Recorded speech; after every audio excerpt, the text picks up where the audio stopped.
Good afternoon. Thank you all for being here on your Saturday afternoon.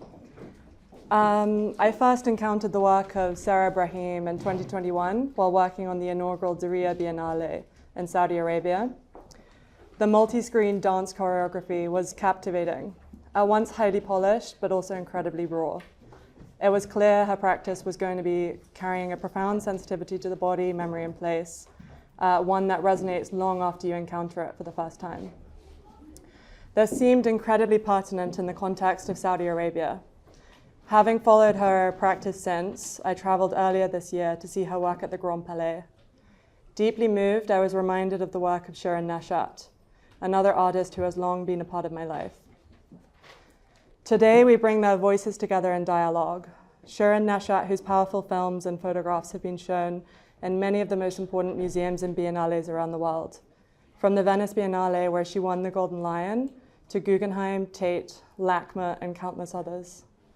Sarah Brahim, a powerful rising voice who has already been included in major exhibitions, recently the Saudi Pavilion at the Venice Biennale, and whose works, though rooted in her own generation and geography, speak in a universal language of presence, ritual, and resilience. These are artists whose practices are not simply about image, but about survival, belonging, and the unseen. They both use the body as a site of resistance, of memory, and of transformation. Their works are not loud proclamations, but persistent poetic gestures that open space for grief, faith, solidarity, and imagination. To show these artists together now, in the midst of seismic geopolitical events that we live through, feels particularly urgent. Their art does not offer answers, but it does offer us a way to sit with the questions of displacement and return, of faith and fragility, and of how collective histories are carried in our bodies and in the landscapes. This exhibition is a reminder not that art is removed from politics, but deeply entwined with it. It is a reminder of the power of artists to create spaces of reflection, mourning, and hope. When the world feels particularly fractured, this is most important. I am honored to welcome you to Cartographies of Presence, a dialogue between Shirin Neshat and Sarah Brahim. May it move you as it has moved me, and may it remind us all of the urgency of listening, seeing, and remembering. Thank you. Just a little background that Sarah and I were introduced through Luca, the owner of this gallery, and it's an incredible discovery for me as you saw her beautiful films, photographs. Of course, we're generations apart, but to see her work had such an incredible resonance with me, and we have since become very close friends. But I think there are a few things we have in common, which I couldn't believe it. First of all, that we both work with different forms. I work with photography, video, film, and now opera, and she's constantly working between dance and performance art to video to poetry to photography and more. And the other thing is that we both come from the Middle East, but I really feel strongly that although our work and the themes are so rooted in where we come from, they really refuse to be described or, just due to the ethnically specific backgrounds of us. And I feel like it tends to transcend all of those geographical, cultural descriptions. And the last thing I think we have a lot in common is landscape. And I think, as you can see in this exhibition, I would love for you to talk about these incredible videos that she just shot this year and the photographs in Saudi Arabia. And of course, I can't work in my country, but I shot the film you saw in Morocco. But the obsession with landscape as almost a spiritual sanctuary away from the horror of the world. In my film, of course, it's a procession of a funeral. It's a fictionalized a ritual of mourning, and it was completely made up. But it felt utterly important that it would be in the context of nature, whether it was the sea, the rocks, the desert, and it was the men carrying the corpse, giving it back to the woman to return it to earth. And so this relationship between the circle and the line and the child. And I'm looking at her work in the way that human body interacts with nature, and how humble we are by the force of nature, particularly at a time where we're inundated with everything that is against nature, including violence and war and etc. So I just wanted to start, I would like to ask you to elaborate more about your work and what you have just shown us. Sure. So it's really an honor to be here, and thank you all for coming, and an honor really to show with Shirin. What I would say about what's so meaningful to me about this show, it's that both of us is like irremovable from our work. It is who we are. So the first time I met Shirin, we were like walking and talking and dancing and moving through who we are, even in the first encounter. So I think that is really present also in our work. And it's rare sometimes to find someone that also seeks spaces of listening and refuge, and needing to discover that for yourself, and then the work becomes a product or an aftermath of that turbulence. How can I say? I think we both experience huge losses and huge grief, and that's been a root of both of these works. And grief comes in these waves. So I think for both of us separately, the works are kind of monuments of different times in our life and ways that we needed and wanted to process those experiences and carry them with us as we move forward. So for me, it's very fresh. This one, and Shirin, it's something returning back to and recontextualizing it in the present day with what's going on. So. Yeah, we talked about that earlier. In fact, when we first met, we talked about the choices that Luca made. In some ways, both of us, the work is about loss. And in my case, a passage was created when my father passed away. And also it was the time another major upheaval between Palestine and Israel, and I was inundated with corpses being carried across landscapes. So it was in the personal and collective loss and mourning. So it really, and at the time, to me, this passage is like a dance choreography. I never understood intuitively how it really developed, but it was something just told me that's how it's supposed to be. And I'm thinking of Sarah. We talked about the loss of her mother, and recently, sadly, her brother, and how we are all inundated with grief, especially all of you sitting here. I think we share the same feeling. And how do you channel grief? And I think that, you know, another thing that we have a lot in common is emotions. Really, I think for me, making art, it's without a purpose if it lacks emotions. Of course, intelligence and intellectual capacities, all of that. But to me, art should be something indescribable. It should be like going to your gut. And if it doesn't, then it's useless. And when I entered today, and I say this not to flatter her, but I saw these images, a woman bending to a rock, like how humbling that is to asking forgiveness from nature for all of that we have done against nature, you know, and to find peace in the context of desert alone. It really speaks about today how most of us don't feel like we have that sanctuary, that sort of. So I think there's a lot of commonality in us that we make work in a very subtle way. It's very emotional, if you could say. Yeah, I think for me, the works are bridging between the collective and the individual experience of these things that are larger than us and larger than life, and the desert always being this place that when you enter, you feel completely something else beyond yourself and your body. And to articulate those gestures through film or performance or photography is very interesting, because I feel as a practice, it's becoming more and more radical. It's something that used to feel quite normal and essential to me, like dancing or movement or asking people in space to just breathe or stay in a landscape. And it's, as time moves forward, I'm feeling it's quite a radical act. just by way of how our cities are moving and society. And so... And I think that you and I had a conversation at one point about, I think it was Luca that said, artists at the point of crisis, at moments of political crisis, what kind of responsibility, what kind of a voice do we have?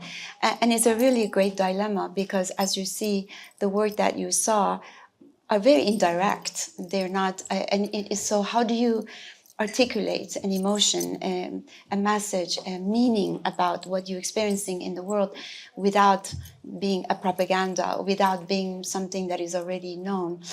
And I think filmmakers have that challenge. Artists have that. Political artists, I don't even know what that means. And I think both of us, in some ways, I'm having to always think about how I shape the idea that it's not overly preaching to the, and yet also it has this guttural impact. I mean, I've never been able to make work that is time relevant. Like if you ask me, make a work about Gaza, and I couldn't, but I think this work speaks about that. So we talked about, because both of us also spent hours talking about the Middle East, her country, my country, total chaos, Palestine, Israel, everything that is going on. We are very in tune. But, I admire, for example, the filmmaker in Venice Film Festival now that has the voice of Hen Rajab. We're talking about, you can make a film that is so directly about something so terribly devastating and still be a work of art. But that's a challenge. I don't know how she did it. I know her. I have not seen the film. So the question I want to bring back to the audience, and I think to the two of us, is that how could you make work that is relevant to our time and to the people? It is meaningful, but without being polemic and without deciding for the audience what is right and what is wrong. And I think I've always said, as an activist, you can draw the boundary between good and evil, but in art, the artist should not do that. I think that's my opinion. So creating work at a time of political crisis where you want to be a voice and express yourself, but without being overly reductive, is a challenge, isn't it?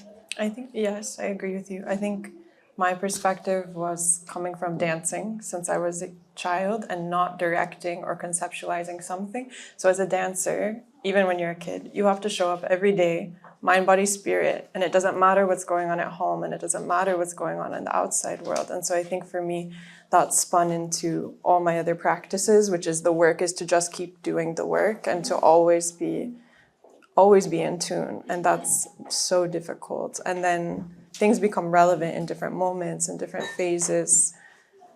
And we can't predict that. You have to just make what feels right for you at the time and keep showing up for yourself and for what matters. And I love to quickly open to the audience, but I just want to say that we talked a little bit earlier about how the work that you have seen, it's about our personal losses and collective loss, our response to the world. So I believe that with each artist, the work you make is basically the creation what your inner world and the outer world is. So you can't fake pain. Like, for example, I can't just look at Gaza and Israel and make something about that. It has to be something that you have experienced, and I don't know how to describe that. And I think for the artists to be socially responsible, but to be truthful and honest is also a very fine boundary to walk, because there is a certain expectation from the audience, like you, or the collectors, or the museums. What is more trendy? Oh, let me see what work did she make about the woman's oppression in Iran, or, and this and that. And so how do you channel all these expectations and what is going on in the world and in your own world, and ultimately give birth to something that outlives the time, So do you want to start with people asking questions at this point? Shirin, the first time I became aware of you and your work was, God, it must have been at least a decade ago at the Venice Biennale. You had a film where there were 3 scenes going on. There was a corpse being carried by men. There were women digging a hole, children with rocks, and it moved me so deeply. I mean, I've never forgotten it. And I was just wondering if you could say a few words about that, because I always wanted to meet you and ask you about that. Actually, that was an invitation by Philip Glass, the composer, because he played live concerts to videos that he commissioned to artists. And I had never worked with a Western composer, a musician. I'd mostly worked with Susan Brahim, who's Iranian. And I had my doubts that this idea that I had, he as an American male figure, composer, could bring the kind of depth and melancholy, not depth, of course, but the melancholy that I was looking for in this. And so we went back and forth, and he played in piano, and finally he recorded an orchestra and played it live.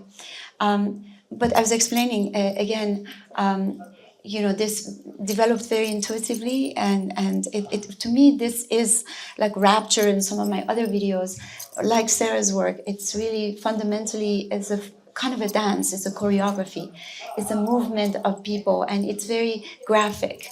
Many people said, well, it's also very erotic, the line of men going to a circle that woman creates, or the young girl sitting outside, is you always watching from a distance the world in trouble in Iran, in the Middle East, safely in the US. Well, I never really thought about it. And that's what I think sometimes the artists don't completely comprehend their own tendency, but yeah, that's the answer.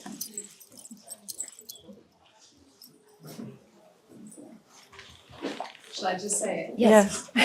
First of all, thank you so much. What a beautiful way to spend a Saturday. Thank you. I wanted to put your question to you. Given that you're probably asked all the time about creating work that somehow reflects women of colour, talking about women and oppression and all the rest of it, how do you preserve your own vision within that? How do you block out those outside voices? Well, I think that goes to the both of us, because we heavily depend on female characters in our work. She uses her own body. In my early work, I was the protagonist. And, I think I said earlier that if you haven't felt pain, you can't fake it. As a woman, I've gone through a lot.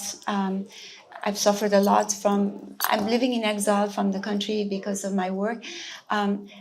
I'm not really a feminist in the more formal way, but being born in Iran is a country that the woman's body become a kind of a battleground for men's ideological and political and religious mandates. So for me, it's been immense curiosity how a woman could be so empowered in a way that so many men are depending on how they're going to define their rules. And so the women of Iran in some ways are both repressed but also incredibly powerful. And I've always loved that paradox. And inside of myself, I feel like I'm extremely insecure, vulnerable, anxious, restless, sad, but very strong, very tough. I'm a big fighter. And so this is what I like about being a woman, which is this kind of contradictions that I think in each woman it exists.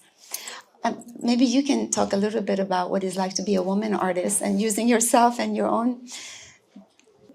It's a balance. I mean, I think being a person, it's a balance of understanding what's around you and what people are saying, but also when you're doing your rituals and your practice, it's so intimate. It's just you and whatever it is you do, if that's writing, if that's cooking, it doesn't matter. So I think keeping connected to that and not letting that light get too dim is what I try to do. And I fail also sometimes, and sometimes I'm really strong and also carrying other people with that energy.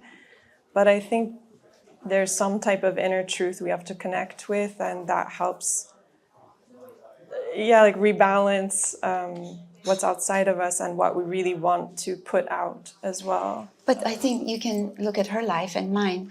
For example, she's born in Saudi Arabia, also living in the US. Now she's all over Europe. She's working alone, going from country to country to country.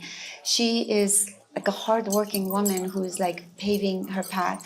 I have also, since I was young, I was alone in US, and I am whatever I am. I made it myself, you know.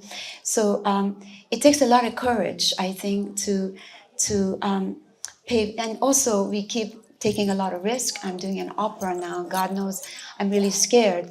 And so the fact that we're working with different mediums is a reflection of our personality, because we're not afraid of failure. I think, and maybe that's the nomadic.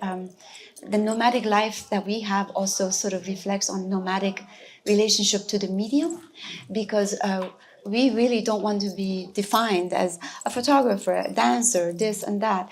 And so I think comes with from where we come from, where you've been under pressure for so long, a certain amount of courage that is inherent in your culture. I mean, I think about a woman from her country and what has happened throughout the modern times. So I think we're just an extension, but we happen to be quite international. We are living an immigrant's life, where the women in Iran have a completely different battle to fight, you know, a battle to fight.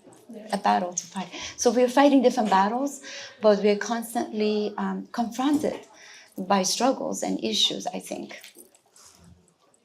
Very true. You both come from very difficult areas, countries.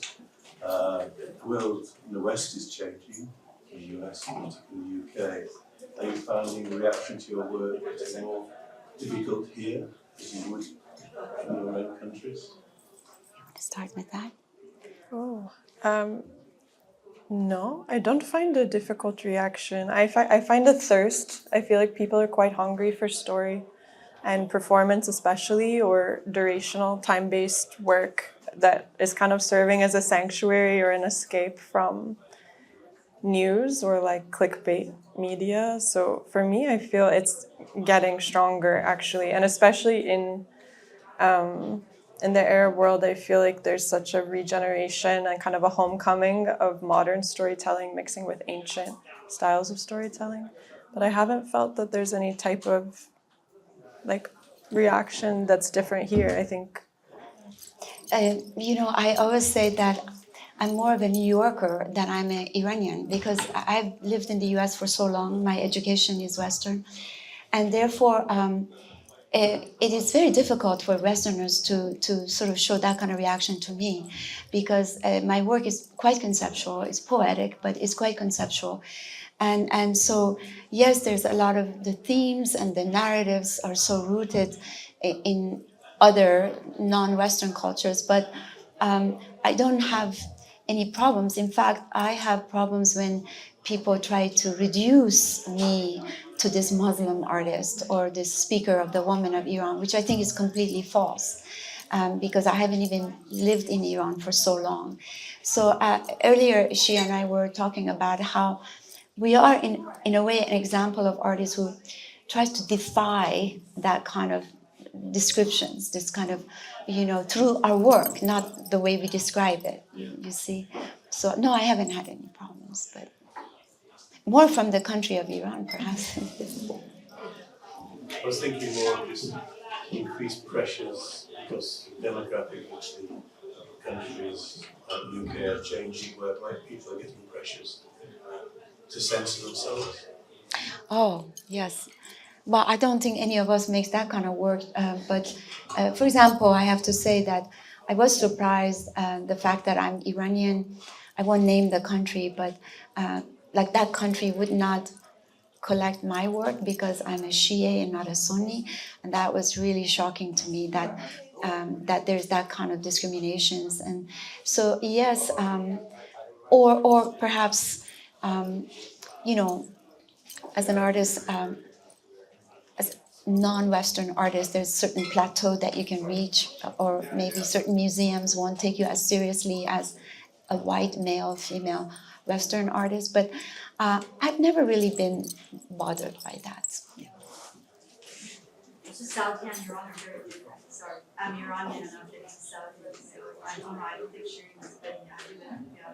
To Saudi Arabia, no. So it's very different in terms of evolution. If you look at art history in Iran, we had something that was called the White Revolution, where our king was pushing for reforms and women had more and more rights. And right now in Saudi, we're going through a similar change as well. In terms of evolution towards different cultures. And that's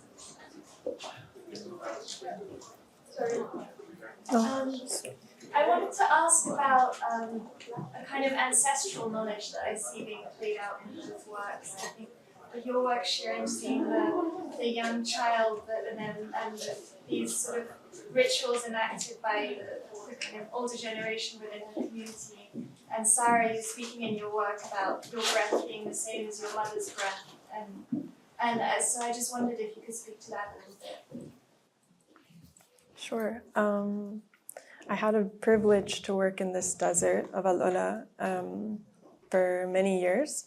And it was such an honor because I saw my father's photos of this place from 50 years before when he was an archaeologist there and was a different time in many ways in the culture.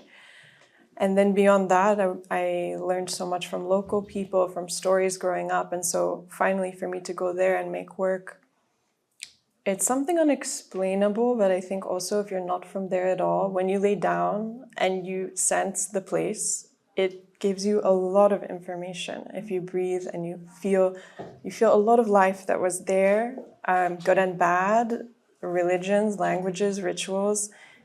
It opens itself to you if you're open to it, and it's a very powerful place. It's one of the most unique in the world, I think. And in terms of ancestral knowledge, I think I just was falling in line with a lot of practices and interest in anthropology and in people who study movement and this shape. I was very interested in mark making, also from ancient languages that we can't translate anymore, how we interpret just the shape of the mark to make meaning now. So this was something I was thinking about. And I think my kind of philosophy on ancients is like the people of Al-Ula now, and also us and our responsibility. We are the new ancients, so it's fully okay to make your own languages and new traditions relevant to now. And those acts are just as valid as the ones that we honor from the past and preserve. So for me, this is something very important to make new practices, to make new symbols, but also stay really rooted in what you can understand. And I said earlier that I come from more history of conceptual art, but really I think I come more from the poetic tradition in Iranian culture. And I when I look back at all the photographs, videos I've made, the aesthetics is borrowing from Islamic art and Persian miniature paintings, the idea of symmetry, harmony, void, abstraction, all of that, it comes from there. But there's something else in Passage that it's really a tradition of Zoroastrians. If you think about fire, earth, water, air, and I didn't really think about it until after it was made. But really, when you think about it, the only things that are in color are the elements of nature, which is exactly goes back to the Zoroastrian tradition. And the only thing is are black are humans. So it's again something that. And they always say you can take an Iranian out of Iran, but you can never take Iran out of an Iranian. And so I feel like, yeah, no matter how long I have been in the West, in America, I am deeply connecting to the history of mysticism and poetry. I think every Iranian filmmaker, artist that I know, we just can't escape. And there's the melancholy that comes from our history of mysticism and poetry, and the use of metaphors, allegories, because Iranian people never were able to say what they wanted to say overtly, so they continually use poetic language to be very subversive. And even though I'm free, I'm outside, I find that I end up embracing that kind of very subversive, and I almost like self-censor myself, because that's how poets do. They reference reality, but they use metaphors. And so I think that's really where the foundation of my work is, essentially comes from Iran. Yes? Can I just ask you, you very eloquently talk about your emotions, and you feel it totally in your film, you feel it the way you talk, both of you talk. I just wonder, after you've made a work, how do you let it go, and what are your emotions about letting it go into the public domain? I'm so glad you brought that up, because I have to confess to you that there are work that I have made that after I look at it, I don't have the same immediacy and emotional reaction, and I feel like that's lesser of a work, because like Passage, I look and every time I want to cry, or Rapture or Turbulent. So I think whenever I'm most emotionally honest and don't quite know what I'm doing, I'm just really going along with my intuition and don't listen to many people.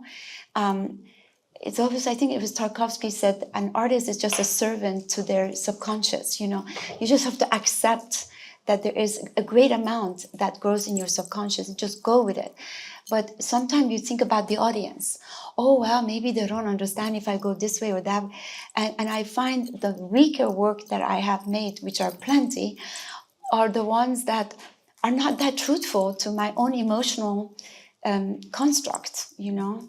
And I always say that what I love about music or certain things that happens on a daily basis, that on an instant moment, it can turn you upside down. Like you can listen to a piece of music that really affects you and it immediately changes you. I wish art could do that. And that's the kind of thing I'm looking for, almost like a religious experience.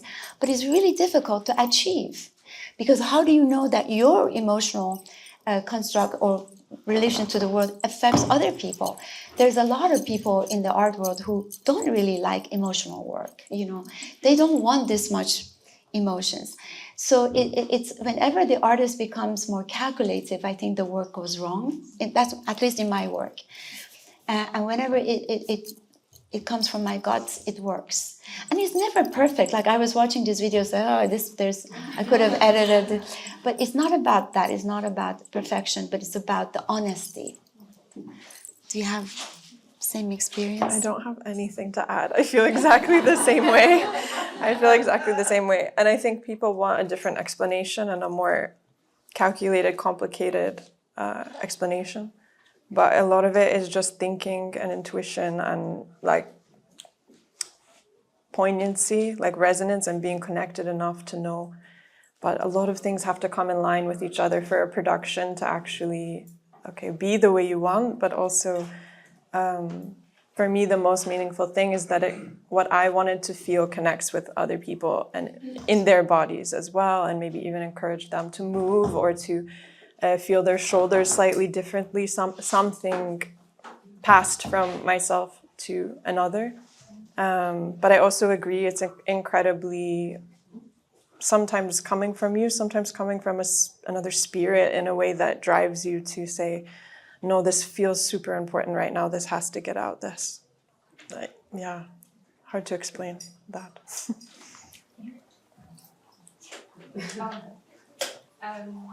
Right. There was something I wanted to ask, and you Speak louder. Sorry.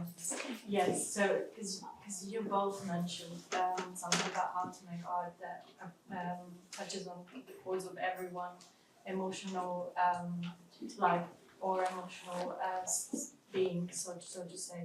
And I think when you do the art, Passage does that, because I feel even though I don't come from the same sort of cultural backgrounds, I can still feel what is, sort of the transcendence of it. It goes beyond what is the image, what is the message comes anyway. So I feel that you do. But there is something I wanted to ask about how you use language, both of you, because I've seen that in Passage, for instance, the only voice I can hear is the voices of the women. And I know that in past work like Turbulent, you kind of like the echoing of women's voices into empty spaces, such as nature, or an empty theatre like in Turbulent. And Sarah, instead you use written words and your own voice, and I wondered how that will change the perception of what you do and how language is used in both of you. in your artwork? You should start. Okay. I would say for the most part, I try to find a way to speak without words. I think this is very important. When I was little, actually, I wasn't speaking or relating to other children.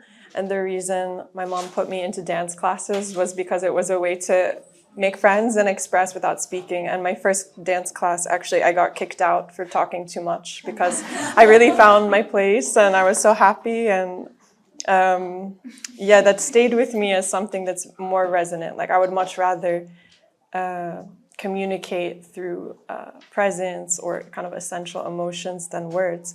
But then writing has always been a huge part of my life and a daily practice. And I don't know what happened, but the last few years it's felt more and more necessary to actually put words on certain things and try to find ways to describe them. But in the film, the reason why there's my voice and a text and the body is because I did want the movement to still capture the landscape and be kind of in its own, but also have these descriptive images of what I'm thinking and what I'm connecting to be accessible to others.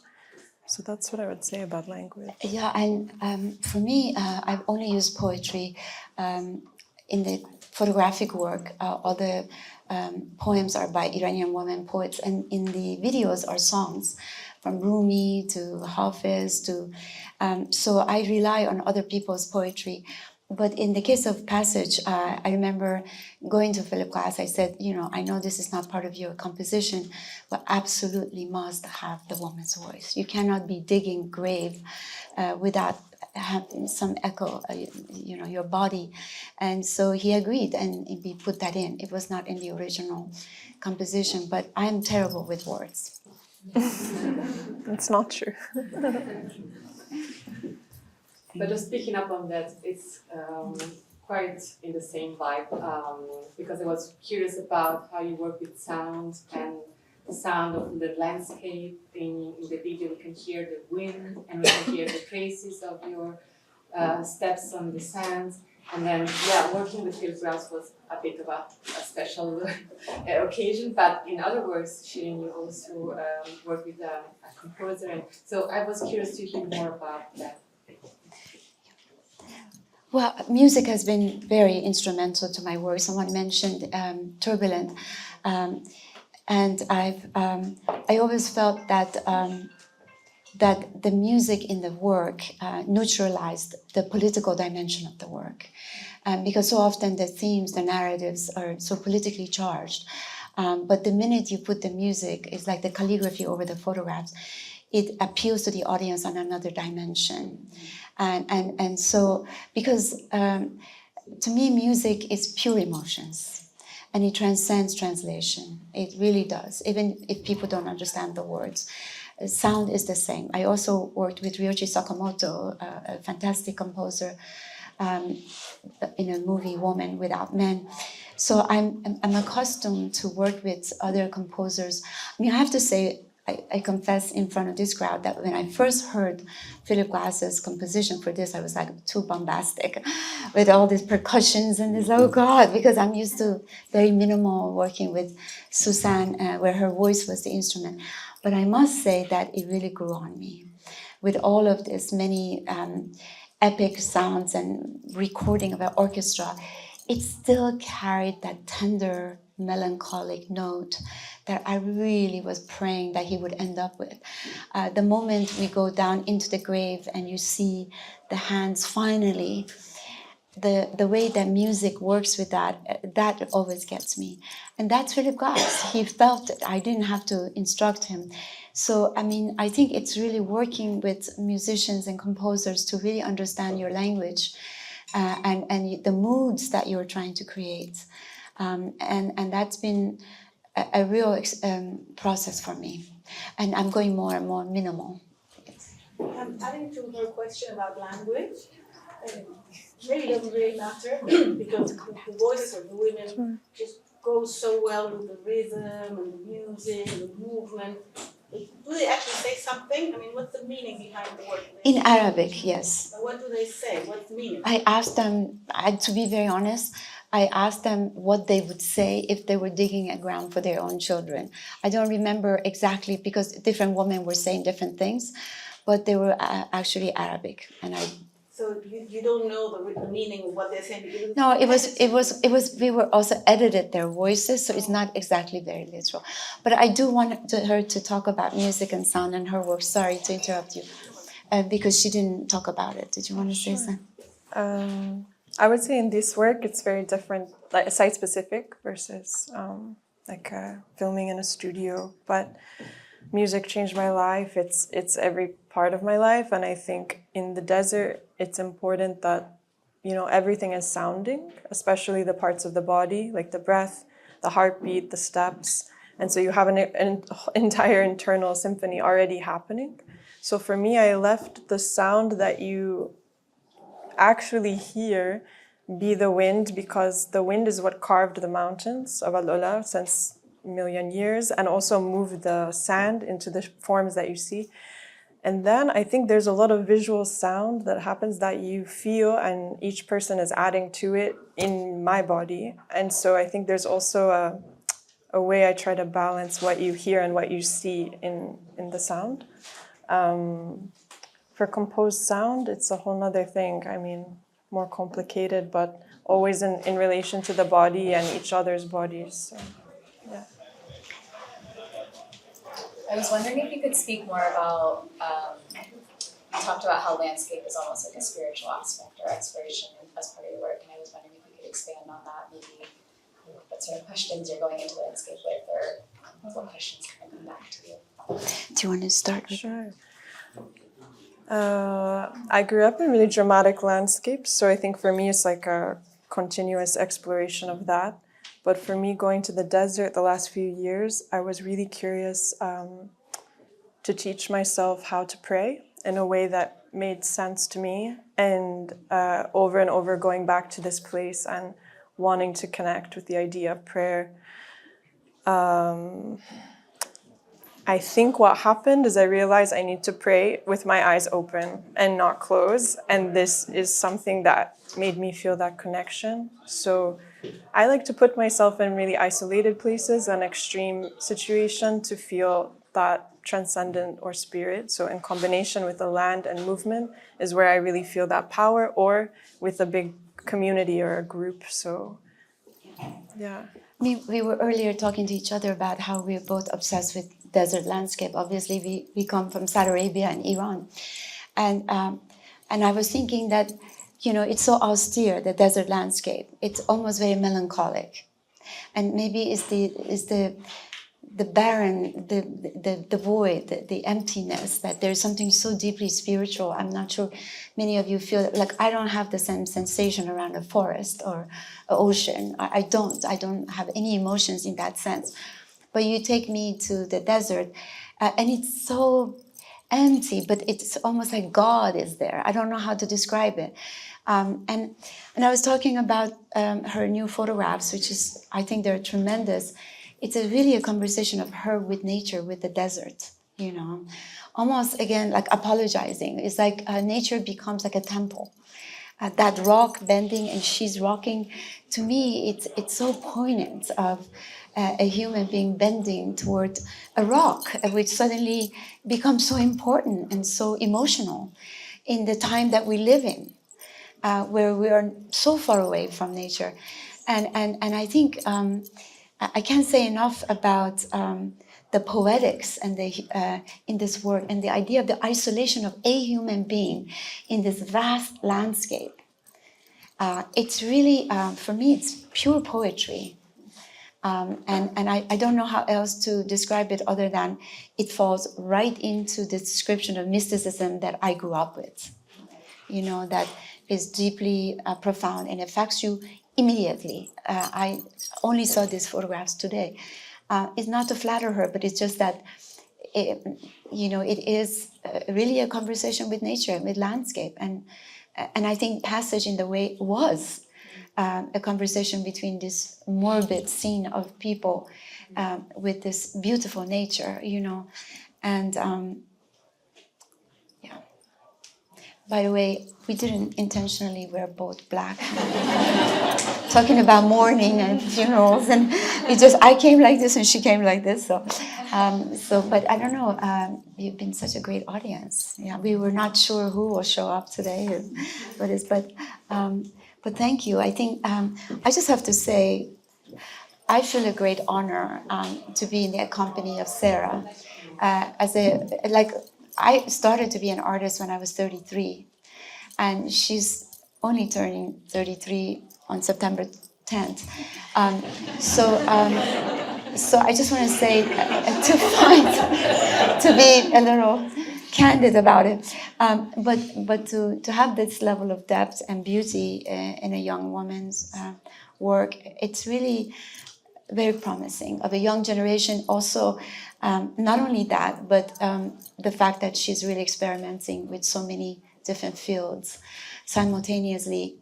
I know this is evident in a lot of younger generation, and I'm doing that as an older generation, but I think it's just really refreshing also to find someone who also comes from the Middle East, and at her age she feels the same needs as me, that we really, really hope not to be defined as this or that, but as artists. And we don't make work just as Muslim artists or this and that, but and that I think humanity in the work, it speaks for itself, I hope. And I think that's the overarching goal for the two of us as two artists, old and young. But